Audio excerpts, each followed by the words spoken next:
बार्शी येथील श्री भगवंत मंदिर येथे श्री भगवंत प्रगट दिनानिमित्त आयोजित महापूजा मुख्यमंत्री देवेंद्र फडणवीस यांच्या हस्ते करण्यात आली।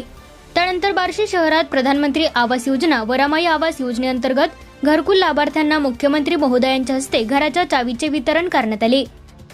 यावेळी बार्शी तालुक्याचे माजी आमदार राजाभाऊ राऊत, सोलापूर जिल्हा परिषदेचे अध्यक्ष दीपक वैद्य, धाराशिव जिल्हा परिषदेच्या अध्यक्षा अर्चनाताई पाटील, सोलापूर जिल्हाधिकारी कार्तिकेयन यस, बार्शी नगर परिषदेच्या नगराध्यक्षा श्रीमती तेजस्विनी कथले आदी उपस्थित होते।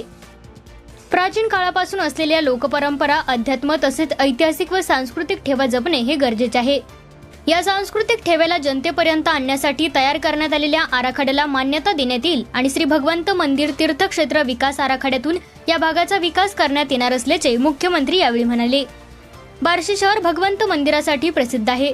भगवान विष्णूला समर्पित आणि 12व्या शतकातील या हेमाडपंथी शैलीतील मंदिराचा विकास आराखडा प्रशासनाकडे सादर झालेला आहे।